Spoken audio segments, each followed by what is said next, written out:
Right, welcome back. Congress ಪಾಳೆಯದ ಒಳಗಾಗ್ತಾ ಇರುವ ಕೆಲ ಚಟುವಟಿಕೆಗಳ ಬಗ್ಗೆ ಮಾಹಿತಿ. ಕಾಂಗ್ರೆಸ್ ಸರ್ಕಾರ ಈ ಅವಧಿಯಲ್ಲಿ 1 ವರ್ಷ ಪೂರೈಕೆ ಮಾಡಿದೆ. ಆದರೆ ಸರ್ಕಾರ ರಚನೆಯಾದ ದಿನದಿಂದಲೂ ಕೂಡ ಕೆಲ ಕಾಂಗ್ರೆಸ್ನ ಶಾಸಕರಲ್ಲೇ ಇದ್ದಂಥ ಅಸಮಾಧಾನ, ನಮ್ಮ ಹಿರಿತನ ಅನುಭವದ ಆಧಾರದ ಮೇಲೆ ನಮಗೂ ಕೂಡ ಮಂತ್ರಿಗಿರಿ ಸಿಗಬೇಕಿತ್ತು ಅಂತ.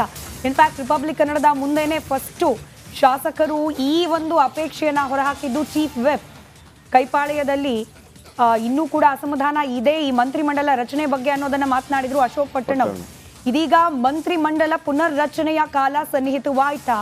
ಸಾಲು ಸಾಲು ಹಗರಣದ ಸುಳಿಯಲ್ಲಿ ಕೈ ಸರ್ಕಾರ ಸಿಲುಕಾಕೊಂಡಿದೆ.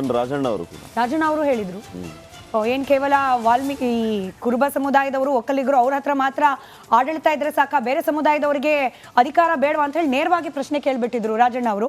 ಇದರ ನಡುವೆನೆ ವಾಲ್ಮೀಕಿ ನಿಗಮ, ಮೂಡ ವರ್ಗಾವಣೆ ಇತ್ಯಾದಿ ಇತ್ಯಾದಿ ಎಲ್ಲವೂ ಕೂಡ ಒಂದು ರೀತಿಯಲ್ಲಿ ಕಪ್ಪು ಚುಕ್ಕೆ. ಅಂದ್ರೆ ಸರ್ಕಾರ ನಿರ್ವಹಣೆ ಇದ್ರ ಜೊತೆ ಗಂಭೀರವಾದಂತ ಆರೋಪ ಏನಂತಂದ್ರೆ, ಈಗ ಮಿನಿಸ್ಟರ್ ಆಗಿ ಅಧಿಕಾರದಲ್ಲಿ ಇರುವಂತವರು ತಮ್ಮದೇ ಸ್ವಪಕ್ಷದ ಕಾಂಗ್ರೆಸ್ ಶಾಸಕರು ಅನುದಾನದ ವಿಚಾರವಾಗಿ ಅಥವಾ ಯಾವುದೇ ಕೆಲಸದ ವಿಚಾರವಾಗಿ ಅವ್ರ ಕ್ಯಾಬಿನ್ ವರೆಗೂ ಹೋದ್ರೆ ಸರಿಯಾಗಿ ರೆಸ್ಪಾನ್ಸ್ ಮಾಡ್ತಾ ಇಲ್ಲ. ದುರಹಂಕಾರ ಮಿತಿ ಮೀರಿದೆ ಅಂತ ಶಾಸಕರು ಹೇಳ್ತಾ ಇದ್ದಾರೆ. ಹೀಗಾಗಿ ಅಂತವ್ರನ್ನ ಚೇಂಜ್ ಮಾಡಿ ಅನ್ನುವಂತ ಆಗ್ರಹ ಕೂಡ ಇದೆ. ಮಾಡ್ತಾರಾ? ಹೌದು ಅನ್ನೋ ರೀತಿಯ ಸೂಚನೆ ಈಗ ಸದ್ಯಕ್ಕೆ ಸಿಗ್ತಾ ಇದೆ. ರಾಜ್ಯ ಸರ್ಕಾರದ ಸಚಿವ ಸಂಪುಟ ಪುನಾರಚನೆ ಸದ್ಯದಲ್ಲೇ ಆಗುತ್ತೆ. ಇನ್ಫ್ಯಾಕ್ಟ್ ಬ್ಯಾಕ್ ಟು ಬ್ಯಾಕ್ ದೆಹಲಿಗೆ ಹೋಗಿ ಒಂದು ಮಾಡ್ತಿದ್ದಾರೆ ಮುಖ್ಯಮಂತ್ರಿಗಳು, ಉಪಮುಖ್ಯಮಂತ್ರಿಗಳು.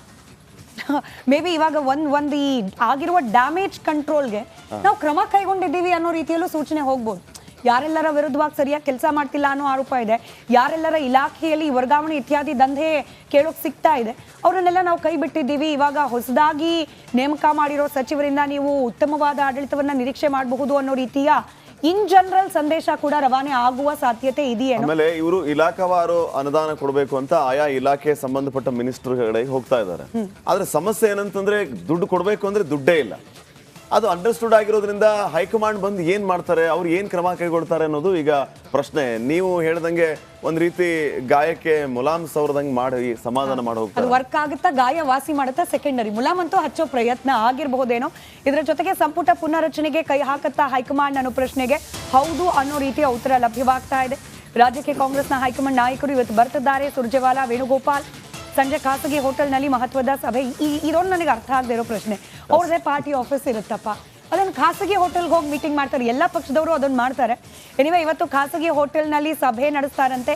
ಕೆಲಸ ಮಾಡಿದ ಸಚಿವರ ಇಬ್ಬರ ಇವ್ಯಾಲ್ಯೂಯೇಷನ್, ಮೌಲ್ಯಮಾಪನ ಕೂಡ ಆಗುತ್ತಂತೆ.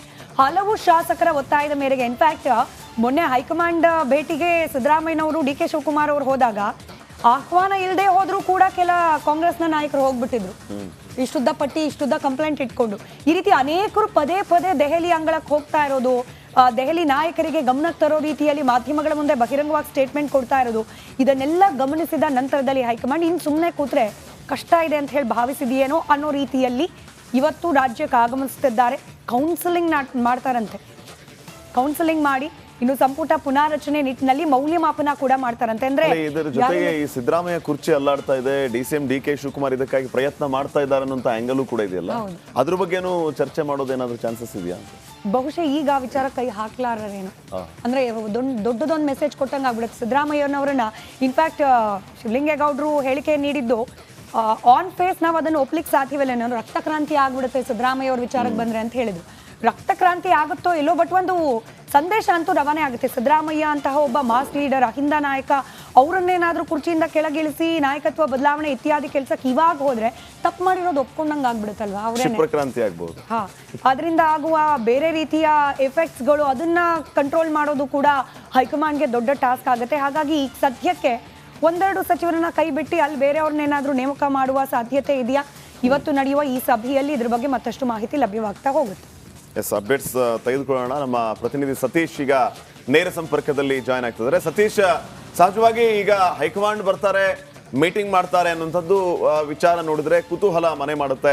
ಅಂದ್ರೆ ಈಗ ಅಸಮಾಧಾನಗೊಂಡಂತ ಶಾಸಕರನ್ನ ವಿಶ್ವಾಸಕ್ಕೆ ತೆಗೆದುಕೊಂಡು ಅವರನ್ನ ಸಮಾಧಾನ ಪಡಿಸಬೇಕು ಅಂತಂದ್ರೆ ಈಗ ಸಂಪುಟ ಪುನರ್ರಚನೆ ಆಗ್ಬೇಕು.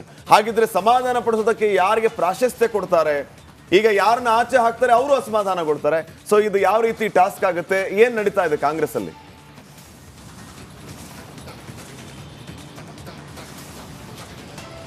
ಶ್ರೀಪಾದ್, ಇದು ಮಹತ್ವದ ವಿಚಾರ. ಯಾಕಂದರೆ ಕಾಂಗ್ರೆಸ್ ಈಗ ಗೊಂದಲದ ಗೂಡಾಗಿದೆ. ಸಾಕಷ್ಟು ಆರೋಪಗಳು, ಭ್ರಷ್ಟಾಚಾರದ ಆರೋಪಗಳು ಒಂದು ಕಡೆ ಕಾಂಗ್ರೆಸ್ನಲ್ಲಿ ಕೇಳಿ ಬರ್ತಾ ಇದ್ರೆ, ಕಾಂಗ್ರೆಸ್ ಒಳಗಡೆ ಶಾಸಕರ ಬೇಗುದಿ ಹೆಚ್ಚಾಗ್ತಾ ಇದೆ. ಯಾಕಂದರೆ ಹಲವು ಶಾಸಕರು ಸಚಿವ ಸ್ಥಾನದ ಆಕಾಂಕ್ಷಿಗಳಾಗಿದ್ದಾರೆ. ಹೀಗಾಗಿನೇ ಕೆಲವು ಸಚಿವರು ತಮ್ಮ ಕೆಲಸಗಳು ಸರಿಯಾಗಿ ಮಾಡಿಕೊಡ್ತಾ ಇಲ್ಲ ಅನ್ನೋ ದೂರುಗಳು ಕೂಡ ಹೈಕಮಾಂಡ್ ಮಟ್ಟಕ್ಕೆ ಕೊಟ್ಟಿದ್ದಾರೆ. ಹೀಗಾಗಿನೇ ಉಸ್ತುವಾರಿಗಳಾದಂತಹ AICC ಪ್ರಧಾನ ಕಾರ್ಯದರ್ಶಿಗಳಂತ ಸುರ್ಜೇವಾಲಾ ಮತ್ತು ವೇಣುಗೋಪಾಲ್ ಅವರು ಇವತ್ತು ಬೆಂಗಳೂರಿಗೆ ಬರ್ತಾ ಇದ್ದಾರೆ. ಎಲ್ಲ ಶಾಸಕರ ಜೊತೆ, ಸಚಿವರ ಜೊತೆ ಸಭೆಯನ್ನು ಮಾಡ್ತಾರೆ, ಮೌಲ್ಯಮಾಪನವನ್ನು ಮಾಡ್ತಾರೆ.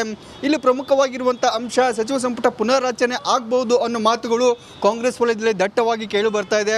ಯಾಕಂದರೆ ಸಾಕಷ್ಟು ಸಚಿವರು ಸರಿಯಾಗಿ ಕೆಲಸ ಮಾಡ್ತಾ ಇಲ್ಲ, ಅವರ ಇಲಾಖೆಯನ್ನು ಸಮರ್ಥವಾಗಿ ನಿಭಾಯಿಸ್ತಾ ಇಲ್ಲ, ಮತ್ತು ಶಾಸಕರ ಬೇಡಿಕೆಗಳಿಗೆ ಸರಿಯಾಗಿ ಸ್ಪಂದಿಸ್ತಾ ಇಲ್ಲ. ಅನುದಾನ ಒಂದು ಕಡೆ ಆದರೆ ಸಣ್ಣ ಪುಟ್ಟ ಕೆಲಸಗಳು ಕೂಡ ಮಾಡಿಕೊಡ್ತಾ ಇಲ್ಲ ಅನ್ನೋದು ಆರೋಪ. ಹೀಗಾಗಿನೇ ದೂರಿನ ಹಿನ್ನೆಲೆಯಲ್ಲಿ ವೇಣುಗೋಪಾಲ್ ಸುರ್ಜೇವಾಲಾ ಬಂದು ಇವತ್ತು ಮೌಲ್ಯಮಾಪನ ಮಾಡ್ತಾರೆ. ಒಂದು 3-4 ಸಚಿವರನ್ನು ಕೈಬಿಟ್ಟು ಹೊಸಬ ಶಾಸಕರಿಗೆ ಅವಕಾಶ ಕೊಡುವ ಸಾಧ್ಯತೆ ಇದೆ. ಕಾದು ನೋಡ್ಬೇಕು ಏನಾಗುತ್ತೆ ಅಂತ. ಸಂಜೆ ಮೀಟಿಂಗ್ ನಂತರ ಎಲ್ಲ ಗೊತ್ತಾಗುತ್ತೆ. Shripad. Okay okay okay thank you Satish ಮಾಹಿತಿಗೆ.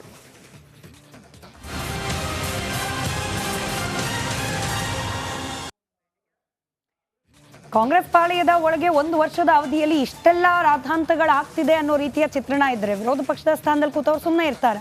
ಅದೇನೋ ಹೇಳ್ತಾರಲ್ಲ, ಬಾಯಿಗೆ ಬಂದು ಲಡ್ಡು ಬಿತ್ತು ಅನ್ನೋ ಹಂಗಾಗಿದೆ ಅಂತ. ಕಾಂಗ್ರೆಸ್ ಹಾಗೆ BJP ಹಾಗೆ JDS ಪಾಲಿಗೆ.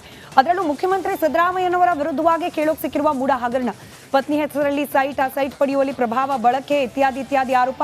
ಇದನ್ನ ಮುಂದಿಟ್ಕೊಂಡು ಇದೀಗ ಪಾದಯಾತ್ರೆ ನಡೆಸ್ತಾ ಇದೆ ಮೈತ್ರಿಪಾಳೆಯ Day 2.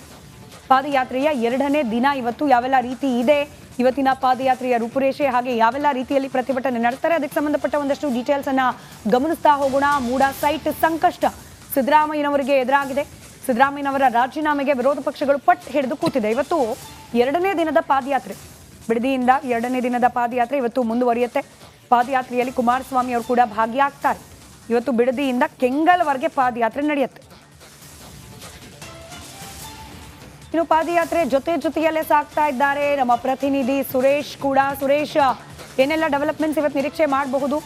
ಈಗ ಕುಮಾರಸ್ವಾಮಿ ಅವರು ಕೂಡ ಭಾಗಿಯಾಗ್ತಿದ್ದಾರೆ ಅಂದ ಮೇಲೆ DK ಶಿವಕುಮಾರ್ ಅವರ ಕೆಲವೊಂದಷ್ಟು ಆರೋಪಗಳು, ಈ ಕೌಂಟರ್ ಅನ್ನೋ ರೀತಿಯಲ್ಲಿ ಕಾಂಗ್ರೆಸ್ ಏನು ಸಮಾವೇಶಗಳನ್ನ ನಡೆಸ್ತಾ ಇದೆ, ಪ್ರಶ್ನೆ ಕೇಳ್ತಾ ಇದೆ, ಅದಕ್ಕೇನಾದ್ರೂ ಕುಮಾರಸ್ವಾಮಿ ಅವರು ಇವತ್ತು ಮತ್ತೆ ಉತ್ತರ ಕೊಡೋ ಪ್ರಯತ್ನಗಳಾಗೋ ಸಾಧ್ಯತೆ ಇದೆಯಾ, ಅಥವಾ ಕೇವಲ ಪಾದಯಾತ್ರೆಗೆ ಮಾತ್ರ ಸೀಮಿತವಾಗಿರುತ್ತಾ ಇವತ್ತು ಅಂತ ಹೇಳಿ?